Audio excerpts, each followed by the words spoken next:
السلام علیکم ناظرین، اس آج کے ٹاپک میں ہم سیکھتے ہیں کہ کیا خیر و شر جو ہے وہ اللہ تعالیٰ نے انسان کے اندر پیدائشی طور پر الہام کر دیا ہے، یا ایک بندے کی تقدیر میں لکھ دیا ہے کہ یہ جو ہے وہ برا انسان ہوگا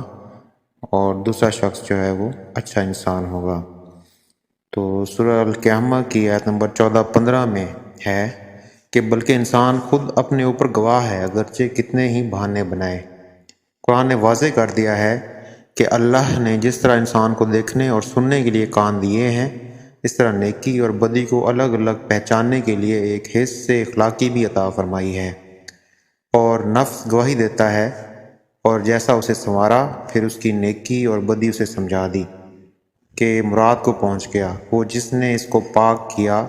اور نامراد ہوا وہ جس نے اس کو آلودہ کیا۔ سورہ شمس کی آیت نمبر 7 سے 10۔ ہم نے اسے خیر و شر کی راہ سمجھا دی ہے، یہ سورہ دہر کی آیت نمبر 3 میں اللہ تعالیٰ فرماتے ہیں۔ ہم نے کیا اسے دونوں راستے نہیں سمجھائے، یہ سورۃ البلد کی آیت نمبر 10 ہے۔ تو انسان کے اندر یہ احساس ایک عالمگیر حقیقت ہے، اور اللہ تعالیٰ نے جو ہے وہ ضمیر بھی انسان کے اندر رکھ دیا ہے، جو اسے وقتاً فوقتاً ٹوکتا رہتا ہے کہ یہ آپ نے اچھا کام نہیں کیا یا یہ برا کام ہے۔ تو چنانچہ برے سے برا آدمی بھی گناہ کرتا ہے تو پہلے مرحلے میں اسے چھپانے کی کوشش کرتا ہے، اور نیکی کے لیے اپنے اندر عزت و احترام کے جذبات بھی پاتا ہے،